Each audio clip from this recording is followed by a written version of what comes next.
నమస్తే, welcome to ఇహా. నేను మీ షన్విత. కేపీహెచ్పి విజ్ఞాన్ కాలేజ్లో కలకలం. ఇంటర్ ఫస్ట్ ఇయర్ చదువుతున్న శ్రీకేతన్ ఆత్మహత్య చేసుకున్నట్లు ఆరోపణలు. శ్రీకేతన్ తండ్రి మీడియాతో మాట్లాడుతూ, నా కొడుకు ఆత్మహత్య చేసుకునేంత బలహీనుడు కాదు, ర్యాగింగ్ చేయడం వల్లనే ఆత్మహత్య చేసుకున్నాడు అనే ఆరోపణలు వస్తున్నాయి. ఇదంతా ర్యాగింగ్ మూలానే జరిగి ఉంటుంది అనేసి తను మీడియాతో చెప్పడం జరిగింది. నా కొడుకు నిజంగా ఆత్మహత్య చేసుకొని ఉంటే ఆత్మహత్య చేసుకున్న ప్రదేశం మాకెందుకు చూపించట్లేదు, బాడీని కూడా గాంధీ ఆసుపత్రికి తరలించిన తర్వాత మాకెందుకు ఇన్ఫార్మ్ చేశారు అంటూ తను ప్రశ్నించడం జరిగింది. ఈ కాలేజీలో హైదరాబాద్ విజ్ఞాన కాలేజీలో మా తమ్ముడు కొడుకుని ఫస్ట్ ఇయర్లో జాయిన్ చేసినామండి. ఫస్ట్ ఇయర్ జాయిన్ అయిన పిల్లగాడు మంచి చురుకు ఉండే, 10th క్లాస్ కూడా మంచి మార్కులు వచ్చినాయి. మంచి మార్కులు వచ్చిన తర్వాత ఇక్కడ ఎంపీసీగా జాయిన్ చేసినాం. పిల్లగాడు చురుగ్గా ఉండేది, మంచిగా చదువుకున్నాడు. ఫస్ట్ ఇయర్ వాళ్ళే ఉన్నారు, సీనియర్స్ లేరు, మీరు జాయిన్ చేయండి చెప్తే జాయిన్ చేసినాం సార్. ఆ తర్వాత సీనియర్స్ కూడా తీసుకున్నారు. ఇక్కడ సీనియర్స్ వల్ల పిల్లగాడు చెప్తా ఉన్నారు, ర్యాగింగ్ చేస్తా ఉన్నారు, ఇబ్బంది అవుతా ఉంది, మేనేజ్మెంట్ పట్టించుకోవట్లేదు, చూడని చెప్తా ఉన్నాడు సార్. ఎన్నిసార్లు మేనేజ్మెంట్ చెప్పినా ఎలాంటి పట్టింపు లేదు సార్. చాలాసార్లు చెప్పిన మేనేజ్మెంట్ వాళ్ళకి ఫోన్ చేసి చెప్పినా, పిల్లగాడిని తీసుకుని పోవాలన్నా ఏమన్నా పర్మిషన్ అయితే ఇవ్వట్లే, కానీ ఫీజులు మాత్రం ముందే వసూలు చేస్తా ఉన్నాం సార్. రాత్రి అనుకోకుండా జరిగిందనేసి మా తమ్ముడికి ఫోన్ రావటంలో మేము రాత్రి హుటాహుటిన ఇక్కడ హైదరాబాద్ 2:30కి వచ్చినాం సార్. రాత్రి నుండి వచ్చినా కానీ పోలీస్ డిపార్ట్మెంట్ మనం ఇక్కడనే ఆపుతాంలే, కానీ మేనేజ్మెంట్ వాళ్ళు ఇప్పుడు వరకు ఒక్కళ్ళు కూడా వచ్చిన దాఖలాలు లేవు సార్. పిల్లగాడు ఎక్కడ ఉన్నాడు, హాస్టల్ ఇక్కడ ఉన్నాడా, లేకుంటే మార్చిలో ఇక్కడ గాంధీ హాస్పిటల్ అయితే ఏ హాస్పిటల్ పెట్టారో మాకు చూపెట్టంటే చూపెట్టే వాళ్ళే లేరు సార్. రాత్రి నుండి ఏమీ లేకుండా మేము బాధపడుతూ ఇక్కడే ఉన్నాను, కానీ ఎవరు పట్టించుకునే నాదుడే లేడు సార్. ఈ కాలేజీ వాళ్ళ మేనేజ్మెంట్ వాళ్ళకి ఎన్నిసార్లు అడిగినాం. మేము సీఏ గారికి చెప్పాను, సీఏ గారు మేనేజ్మెంట్ వాళ్ళని పిలవండి, మా అబ్బాయి ఎక్కడున్నాడు, ఏం చేస్తున్నాడు, అసలు ఎక్కడ పెట్టారు, మాకు తెలియకుండా పంపడానికి కారణం ఏంది, మావాడు ఏం చేసిండు, ఏం చేశారు, ఎలాంటి సమాచారం ఇవ్వకుండా ఇది చేయడం కారణం ఏంది, సీఏ గారిని రాత్రి నుండి అడుగుతూనే ఉన్నాం సార్. పిల్లగాడికి ఆయన రెడ్డి అని ఉన్నారు, గోపాలరెడ్డి సార్కి ఒక్కసారి ఫోన్ చేసి స్విచ్ ఆఫ్ చేసిన దాదాపు మేము అందరం కలిసి 100 సార్లు చేసి ఉంటాం. రింగ్ అయితే కానీ తీయలేకపోతాను సార్. ఇప్పుడు దాకా రాత్రి నుండి వచ్చిన వాళ్ళు మాకు ఇక్కడ ఎవరు లేరు, దిక్కుతోచిన పరిస్థితుల్లో ఈ కాలేజీ ముందు ఉన్నాము. ఇప్పటికే సీఏ గారికి చెప్తూనే ఉన్నాను, సీఏ గారు కాలేజీ మేనేజ్మెంట్ వాళ్ళని పిలవండి, మా పిల్లగాడు ఎక్కడుండి మాకు ఒప్పచెప్పండి, మా పిల్లగాడు ఎక్కడుండో మాకు ఒప్పచెప్తే మా పిల్లగాడిని తీసుకొని పోతామని ఎన్నిసార్లు చెప్పినా సీఏ గారు కూడా వస్తారని ఇప్పుడే కాలయాపన చేయడం జరుగుతూ ఉన్నాయి సార్. ఈ విధంగా జరుగుతూ ఉంటే ఇదే మా అబ్బాయి కాదు సార్. ఎక్కడైనా ఉన్న పిల్లగాడు మనం ఏ తల్లిదండ్రులైనా కూలీ చేసిన నాలి చేసిన పిల్లగాడు మంచి చదువుకోవాలి, భవిష్యత్తు ఉండాలనే ఆలోచనతోనే పెడతా ఉంటాంలే, కానీ సార్ ఈ విధంగా జరగడం తల్లిదండ్రుల యొక్క రోజున ఇక్కడ ఉన్న వాళ్ళ జనము చూడలేక చాలా బాధపడతాను సార్. ఒకడే కొడుకు, ఆ కొడుకుని ఏంటంటే తల్లిదండ్రులు చదువుకొని మంచి ప్రయోజనం చేద్దామని ఆశ పెట్టుకొని ఈ విధంగా పంపిస్తూ ఉంటే కాలేజీ యాజమాన్యం ఈ విధంగా చేసి పిల్లల్ని ఈ విధంగా అన్యాయం చేయడం అనేది చాలా దారుణం సార్. ఏదేమైనప్పటికీ ఫస్ట్ ఇయర్ సెకండ్ ఇయర్ స్టూడెంట్స్ని కామెంట్ చేయడం వల్లనే ఇదంతా జరిగింది అని బలరాం చెప్తున్నారు. తల్లి కూడా మీడియాతో మాట్లాడుతూ, విజ్ఞాన్ కాలేజ్లో చదువుకోవడానికి చేర్పించాం, కానీ ఇలా అవుతుంది అనుకోలేదు.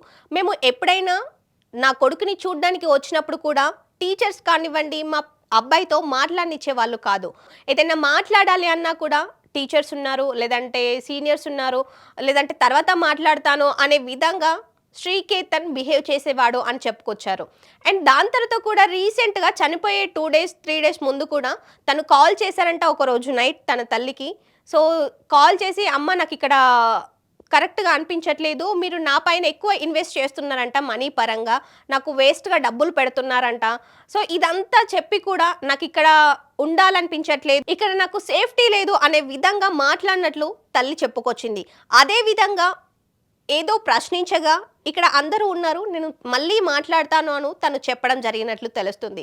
ఏదేమైనప్పటికీ పిల్లల్ని చదివించడానికి తల్లిదండ్రులు కాలేజీల్లో జాయిన్ చేపిస్తే అసలు ఏం జరుగుతుంది, టీచర్స్ కానివ్వండి పిల్లల్ని పట్టించుకునే పరిస్థితి లేదా, first year second year comment చేయడం వల్లనే ఇదంతా జరిగింది అనే అనుమానాలు రేకెత్తుతున్నాయి. First year second year comment చేయాల్సిన అవసరం ఏముంది?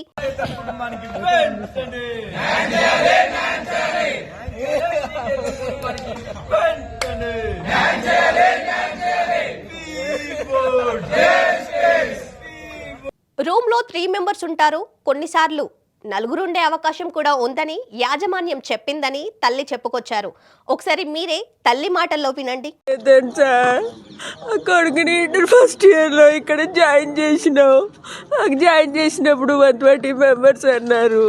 రూమ్కి ముగ్గురు ఉంటారు, ఒక్కొక్కసారి 4 ఉంటారని చెప్పారు సార్. జాయిన్ చేసాము, అంతా బాగుంది.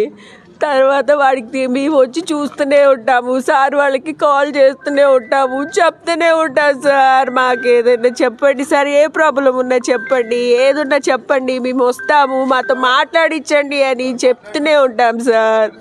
అయినా కానీ వచ్చిన గంట సేపు కూర్చోబెడతారు కానీ వచ్చి మాట్లాడినారు సార్. మా బాబుని అస్సలు మాట్లాడినారు. ఏదో బతిలాడి తీసుకొచ్చి మాట్లాడతాం సార్ వాడితో. అవుటింగ్ ఏమన్నా అయ్యారు. ఒక 2 రోజుల క్రితం నాకు ఫోన్ చేసిండు సార్. నైట్ టైంలో ఫోన్ చేసి, మమ్మీ నాకు ఎట్లనో అనిపిస్తుంది మమ్మీ, నాకు మీరు డబ్బులు ఎక్కువ పెడుతున్నారట, మీరు నా కోసం డబ్బులు ఖర్చు పెడుతున్నారట అంటున్నారు మమ్మీ అన్నాడు సార్. అదేంటి నాన్న అట్లా ఎందుకు అనుకుంటావు, ఏమనుకోకు నాన్న అంటే, నాకు ఏదేదో అంటున్నారు మమ్మీ, నాకు ఏదేదో అనిపిస్తుంది మమ్మీ అని కాల్ చేసి పెట్టేశాడు సార్. తర్వాత నెక్స్ట్ మా తమ్ముడే పంపించాను సార్ కాలేజీకి. పంపిస్తే అడిగితే, తర్వాత చెప్తాలే మమ్మీ, ఇక్కడ సార్ వాళ్ళు ఉన్నారు, ఇంటికి మళ్ళీ అవుటింగ్ తీసుకెళ్ళు, అప్పుడు వచ్చాక చెప్తా మమ్మీ అన్నాడు. అంతే సార్. ఇక తర్వాత ఏమైంది ఏమో సార్. మంచిగా అంత హైట్ ఉంటాడు సార్ నా కొడుకు. యాక్టివ్గా ఉంటాడు సార్, మంచిగా ఉంటాడు సార్ నా కొడుకు. మేము ఎప్పటికప్పుడు కనిపెట్టుకుంటూనే ఉంటున్నాం సార్. సార్ వాళ్ళకి కూడా కాల్ చేస్తే ఎవరు రెస్పాన్స్ అవ్వరు. మా బాబు ఎట్లున్నాడని అడిగినా చెయ్యరు, ఏం చెయ్యరు. ఫీజుల కోసం మాత్రం ఫోన్ చేస్తారు సార్ వాళ్ళు. నా కొడుకుని వాళ్ళు చూడలేదు సార్, పట్టించుకోలేదు సార్. నాకు ఫోన్ చేసి బాధపడ్డాడు సార్. ఏం జరిగింది చెప్పు నాన్న అంటే, చెప్పి లోపు ఇట్లా అయిపోయింది సార్. ఏం జరిగిందో తెలియట్లేదు నా కొడుకు. ఇలాంటి పరిస్థితి ఏ తల్లిదండ్రులకు కూడా రాకూడదు. బయటికి వచ్చి చదువుకోవాలి అని హాస్టల్స్లో ఉంటూ చదువుకుంటున్న విద్యార్థులు కూడా ధైర్యంగా ఉండాలి. ఏదైనా ప్రాబ్లం వచ్చినప్పుడు పేరెంట్స్కి షేర్ చేసుకోవాలి. ఏదేమైనప్పటికీ ఇంటర్ ఫస్ట్ ఇయర్ చదువుతున్న శ్రీకేతన్ ఆత్మహత్యపై వివరాలు తెలియాల్సి ఉంది.